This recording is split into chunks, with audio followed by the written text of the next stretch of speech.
तो फारूक भाई, अक्टूबर international break चल रहा है। नेक्स्ट 3 गेम्स बार्सिलोना की है अगेंस्ट सेविया 20th को। फिर अपना है बायर्न की गेम मिड वीक। और फिर हमारा एल क्लासिको है।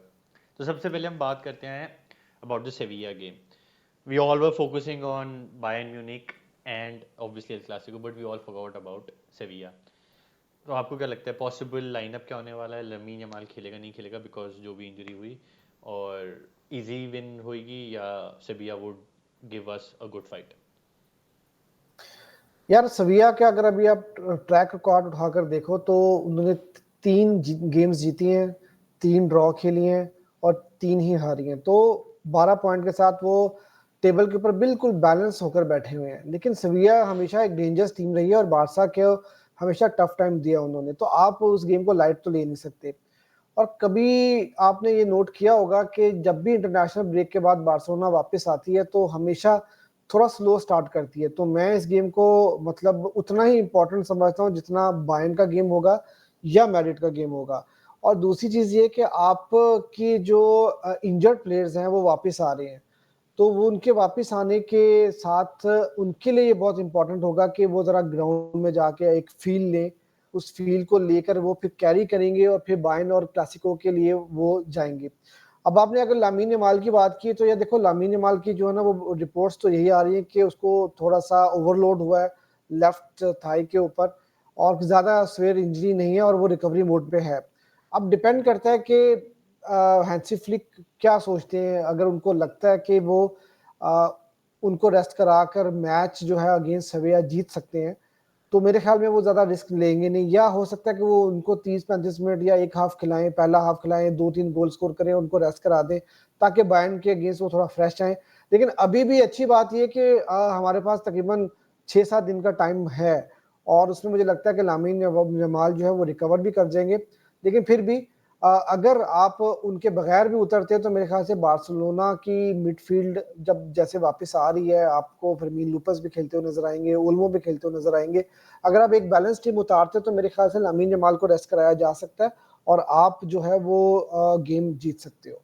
मेरे को जो मैं चाहता हूँ कि जल्दी गोल्स हम मार दें, फर्स्ट हाफ में 3-0 कर दें, रिलैक्स हो जाएं।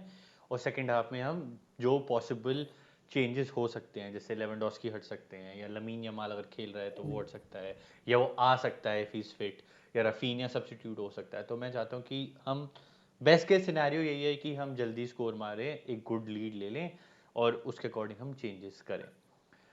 सेविया बड़ी अनप्रिडिक्टेबल रही है सीजन। वो अपना आई थिंक जो बेटीज के साथ गेम था, जो उनकी बड़ी ग्रैंड डर्बी होती है, सेविया डर्बी होती है, वो जीत गए थे against Betis. And Betis has been a decent team.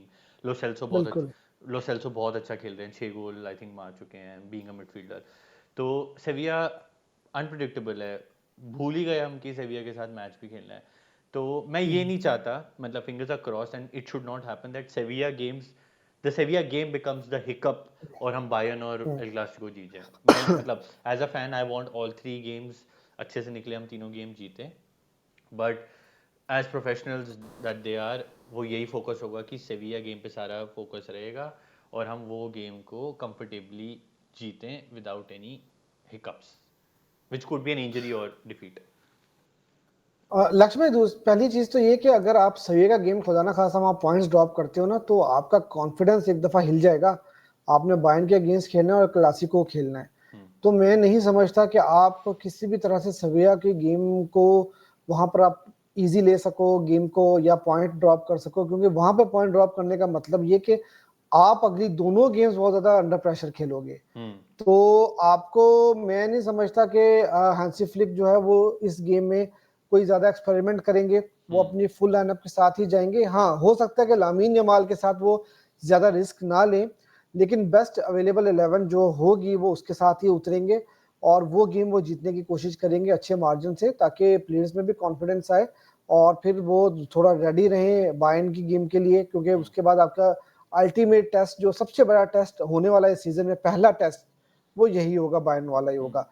लेकिन उससे पहले आप किसी भी किस्म का जो है ना वो एक डिजास्टर आप नहीं बर्दाश्त कर सकते। तो मैं समझता हूँ कि सविया का गेम भी उतना ही इंपॉर्टेंट है जितना इंपॉर्टेंट बायर्न का गेम है और उतना ही इंपॉर्टेंट है जितना अल क्लासिको है।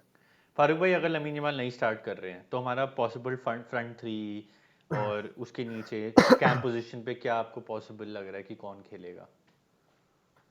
देखिए उसमें एक तो चीज ये है कि मुझे लगता है रफीनिया राइट साइड पे आ जाएंगे, ओल्मो हो सकता है कि कैंप पोजीशन पे हो, या पैडरी को स्टार्ट कराया जा सकता है, क्योंकि ओल्मो की जो कल की न्यूज़ थी वो ये थी कि ओल्मो को 30-35 मिनट्स पहली गेम में दिए जाएंगे, तो हो सकता है कि पैडरी हो।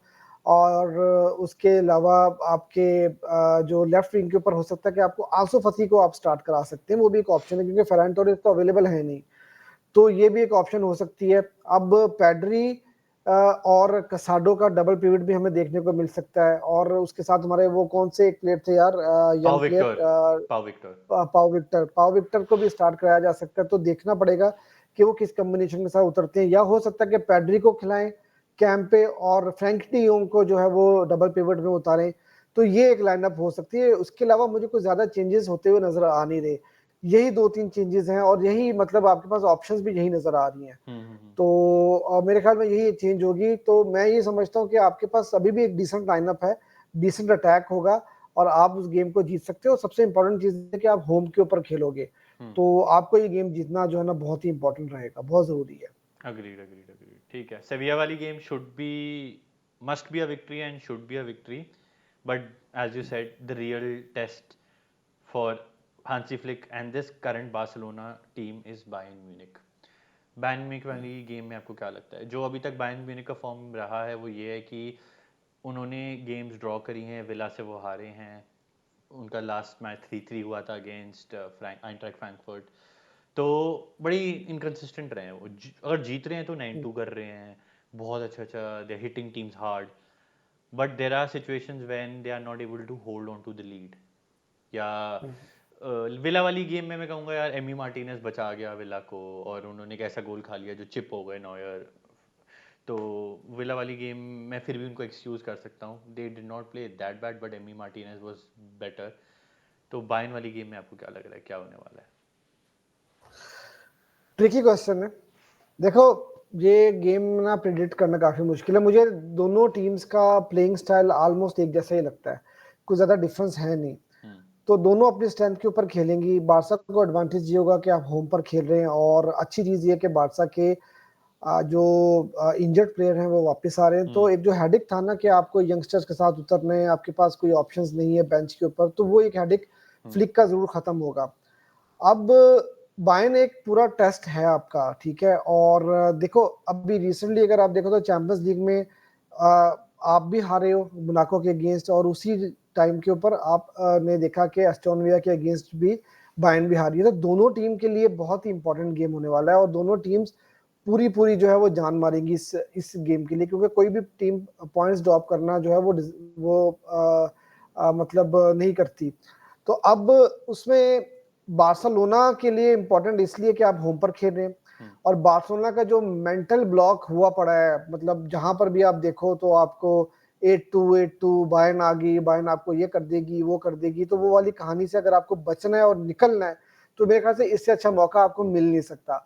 अगर यहाँ पर आपने बायर्न को हरा दिया, तो मैं समझता हूँ कि बारसा को जो बहुत सारे हिकअप्स आपने देखे recently, Liverpool, Roma, Bayern itself, PSG last season वाला, तो आपको एक कॉन्फिडेंस आ जाएगा कि यार अगर हमने बायर्न को हरा दिया तो हम किसी को भी हरा सकते हैं। दूसरी तरफ आपने जिस तरह बात की ना कि बायर्न कंसिस्टेंट नहीं है इस सीजन में, करने पे आती है तो 5-7-9 गोल भी मार देती है, नहीं कर रही तो उनसे मतलब एक मीडियोकर टीम भी नहीं हराई जा रही, तो एक इनकंसिस्टेंसी है।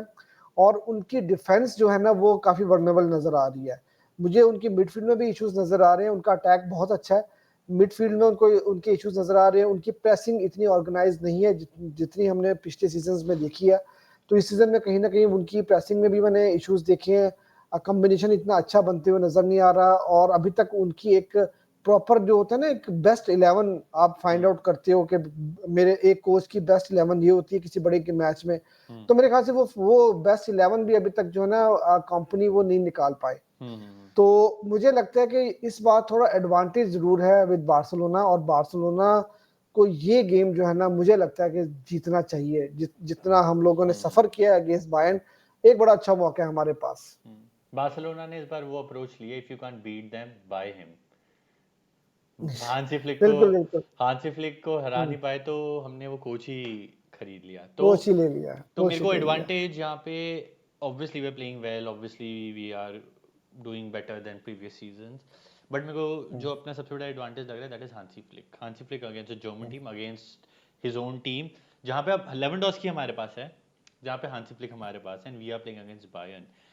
तो इस वजह से मेरे को लग रहा है कि we might beat Bayern Munich, because on the other end, it's Vincent Company, who's a relatively new coach, who's relatively inexperienced, and we have Lewandowski, who is playing the best football he has played for Barcelona, और Hansi Flick जो बिल्कुल। है बिल्कुल ruthless है। तो हमारे पास उनका coach है, तो इसलिए मेरे को एडवांटेज बार्सिलोना लग रही है, बट उस दिन पे क्या हो जाए वी डोंट नो, कुछ होने को तो कुछ भी हो सकता है, but I am being super positive this season. और इस सीज़न बड़े टाइम बाद हमें ऐसे अपॉर्चुनिटी मिली है कि हम एक नॉन कैटलान या नॉन डच कोच देख रहे हैं, तो और डिफरेंट स्टाइल ऑफ प्ले देखने को मिल रहा है, तो मैं पॉजिटिव अप्रोच लेके जाना चाहता हूँ। और इसमें भी मैं बोलूँगा probably win Barcelona, but let's say by 1 goal, ऐसे 2-1 या 3-2, ऐसी एक कोई गेम होगी फॉर बार्सिलोना। देखिए इस गेम में सबसे ज्यादा इंपॉर्टेंट चीज ये होगी कि आप अपने चांसेस अगर अवेल कर लेते हो ना, आपको चांसेस मिस नहीं करने। आप अपने चांसेस अगर ले लेते हो तो मेरे ख्याल में वो सबसे ज्यादा इंपॉर्टेंट चीज होगी। आप चांसेस बना रहे हो, गोल नहीं कन्वर्ट कर पा रहे, तो फिर वो जो वेस्टफुल चांसेस होते हैं ना, वो कभी कभी आपको फिर फायर बैक कर जाते हैं। फिर दूसरी टीम को मौका मिलता है, उनको पूरे मैच में एक मौका मिलेगा, वो गोल कर देंगे, आप मारे गए। तो आप, मुझे ऐसा लगता है कि जिस तरह बार्सिलोना जितनी डायरेक्ट फुटबॉल अब खेल रही है फ्लिक के अंडर, तो हम चांसेस तो क्रिएट करेंगे, उनको अवेल करना और टाइमली अवेल करना बहुत इंपॉर्टेंट है। देखिए मैं हमेशा एक चीज है ना, जैसे रियल मैड्रिड की टीम क्लच मोमेंट की टीम है, वो बड़े मैच में कुछ भी हो जाए वो क्यों जीत जाते हैं, क्योंकि वो जो एक उनको मौका मिलता है ना मैच में वापस आने का या मैच जीतने का, वो उसको जाया नहीं करते। तो यही वो चीज है कि बार्सिलोना को वो चीज करनी पड़ेगी कि आपको जहां पर एक गेम खुलती हुई नजर आ रही है ना, जहां पर आपको उनका डिफेंस खुलता नजर आ रहा है, एक मौका मिला है, आपको वो चांसेस अवेल करने हैं। और यहाँ पर मैं आपको एक बात कहूंगा कि रफीनिया की बहुत ज्यादा तारीफ हो रही है।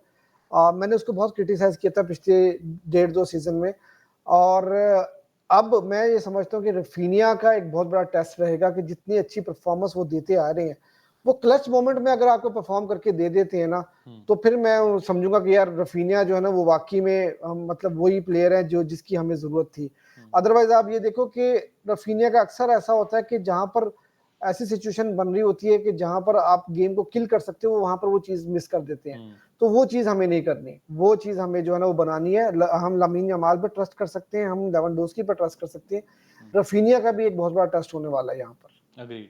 जो मेरे को लग रहा है जहाँ पे Bayern might slip up, and they, I hope they should, would be Upamecano or Kim मिन जिन, जो उनका अपने सेंटर बैक डिफेंस। पोजीशन। हाँ, तो वहाँ पे क्योंकि both of them have one mistake in them, Upamecano और ये किम मिन जो है, इन दोनों में एक गलती होती है। अगर वो गलती जो आप कह रहे हैं ना, वो की मोमेंट्स हमने अपॉर्चुनिटी का फायदा उठा लिया, तो ये आई थिंक इनके सेंटर बैक्स हमें अपॉर्चुनिटी देंगे, और उसमें अगर लेवेंडोस्की और Raphinha they do their magic और निकाल जाते हैं, तो हम अगर मतलब I want an early goal and early lead for Barcelona. और दूसरा लक्ष्य भाई, इसमें टेस्ट तो हमारे डिफेंस का भी होगा। कोबार्सी, इनिगो मार्टिनेज, अभी स्पेनिश लीग में, ला लीगा में तो हमने बहुत अच्छा किया है। इनिगो मार्टिनेज तो मल्दीनी की तरह फुटबॉल खेल रहे हैं इस टाइम पे। कोबार्सी बेस्ट यंग डिफेंडर है इस वक्त मेरे ख्याल से इन द वर्ल्ड। उनका कॉम्बिनेशन बहुत अच्छा बना हुआ है, बहुत अच्छी पेयरिंग है उनकी। लेकिन अब बायर्न के अगेंस्ट और मैड्रिड के अगेंस्ट वो किस तरह से मैनेज करेंगे अपने डिफेंस को, जब हम इतना हाई लाइन खेल रहे होते हैं क्वालिटी अटैक के अगेंस्ट, उनके लिए भी काफी ज्यादा जो है वो एक रहेगा उनका टेस्ट कि वो किस तरह से उस गेम में मैनेज करेंगे। पेसी प्लेयर्स हैं, तो agreed agreed agreed. I think जहां मैच जीत सकते हैं वो होगा, आई थिंक मिडफील्ड अगर हम डोमिनेट कर जाते हैं तो हम जीत सकते हैं। But talking about the third game now, El Clasico. El Clasico में अगर हम पहले 2 मैच जीत जाते हैं तो हम बहुत हाई में जाने वाले हैं, और बिकॉज वो ला लीगा गेम है, एडवांटेज बार्सिलोना है क्योंकि 3 पॉइंट्स हैं हमारे पास लीड में, और हम ड्रॉ भी करते हैं तो सिचुएशन सेम रहेगी। तो बार्सिलोना गेम अगर चेस नहीं कर रही तो हमारे लिए ये फायदे वाली चीज़ है। तो यहाँ पे obviously as a Barcelona fan I expect them to win, they should win, but a draw will not be a bad result for Barcelona, but a draw will be a bad result for Real Madrid. Advantage बिल्कुल Barcelona है। फारूक भाई आपको क्या लगता है इस game के बारे में? यार, क्लासिको बेसिकली ना उसको प्रिडिक्ट करना बहुत ही मुश्किल है। क्लासिको इसीलिए ही दुनिया में सबसे ज्यादा देखी जाने वाली गेम है, क्योंकि इस गेम में कुछ भी हो सकता है, कोई टीम भी किसी को हरा सकती है। फेवरेट आप निकालो तो बहुत मुश्किल है। हाँ, हम जब से मैसी छोड़कर गया ना, तो मेरे ख्याल से हम स्लाइटली फेवरेट जाएंगे इस गेम में। और वो भी डिपेंड करता है कि हमारी सविया के अगेंस्ट क्या रिजल्ट निकलता है, हमारा बायर्न के अगेंस्ट क्या रिजल्ट निकलता है। वो कॉन्फिडेंस जो होगा ना, वो बहुत मैटर करेगा मैड्रिड की गेम में। मैड्रिड भी डेंजरस गेम्स खेलने जा रही है। सेल्टा डी विगो के अगेंस्ट वो खेलेंगे और वो डॉर्टमुंड के अगेंस्ट खेलेंगे। तो आसान उनके भी फिक्चर्स नहीं है।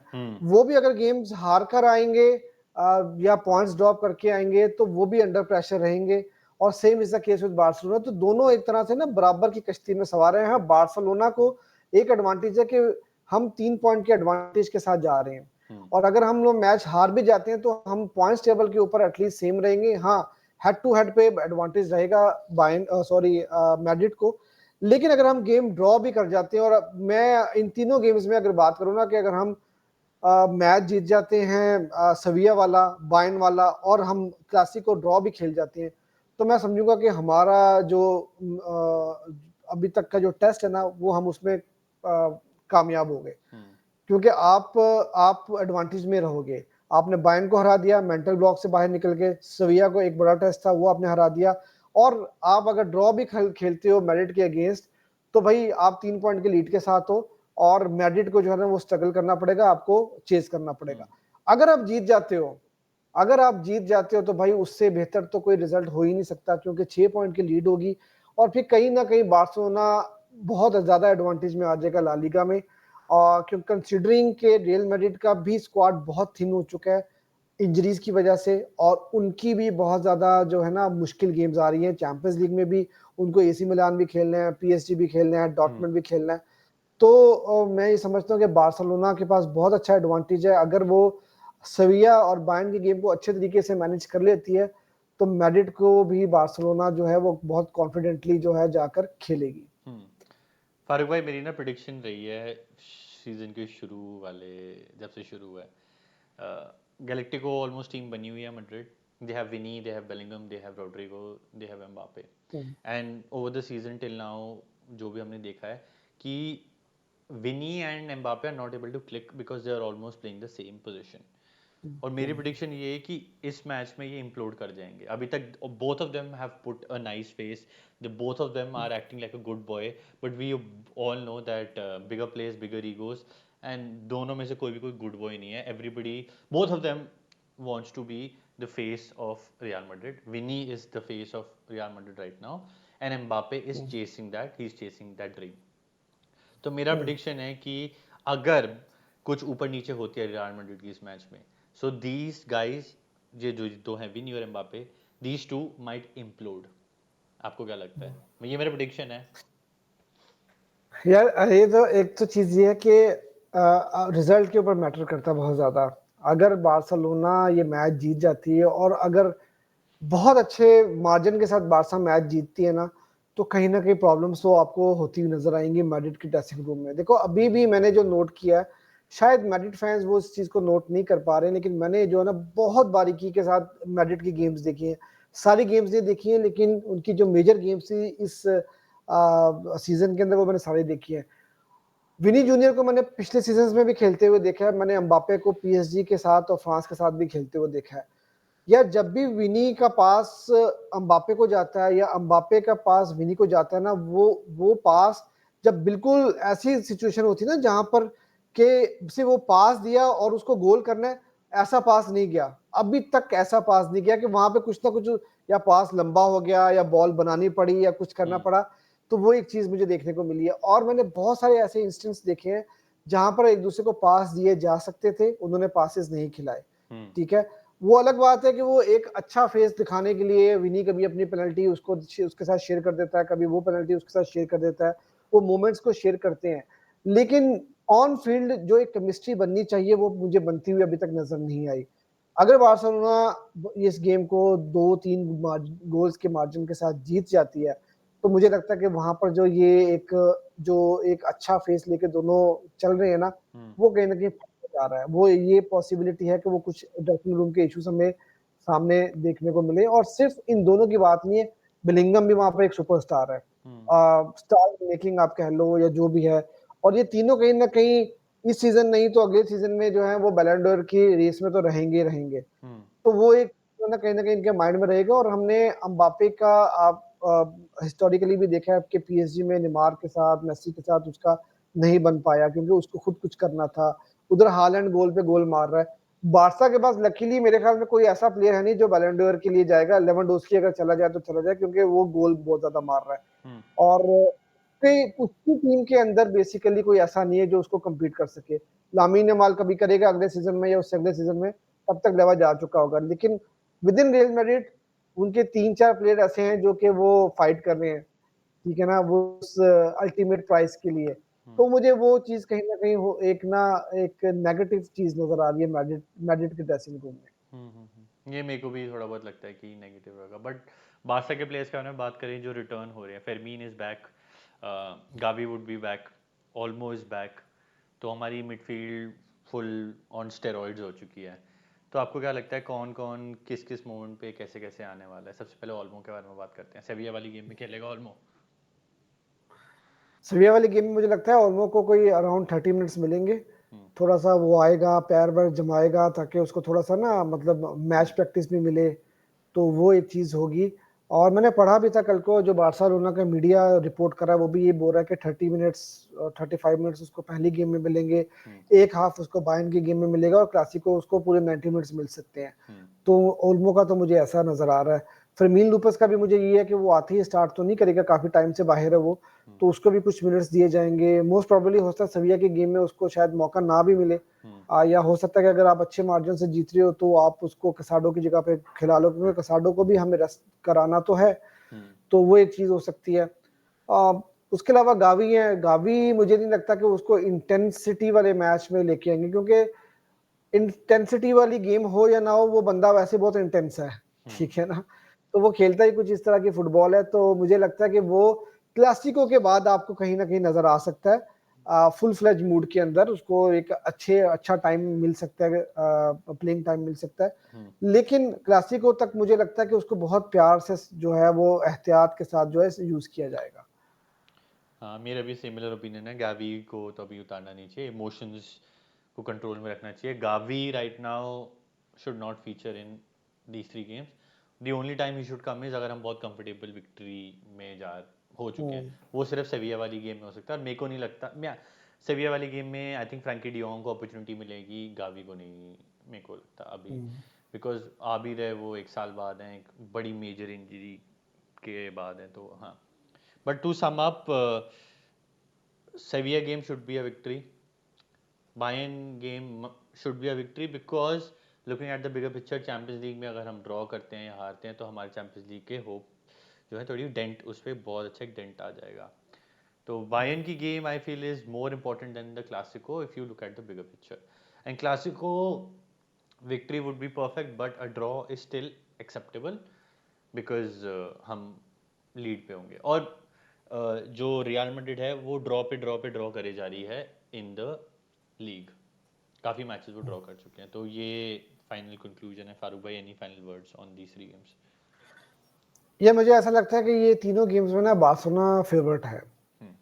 तीनों गेम्स में बार्सिलोना सेविया के गेम्स भी फेवरेट है। देखो on on the given day कुछ भी हो सकता है फुटबॉल में, आप कुछ भी मतलब आप पॉसिबल रिजल्ट आप देख सकते हो।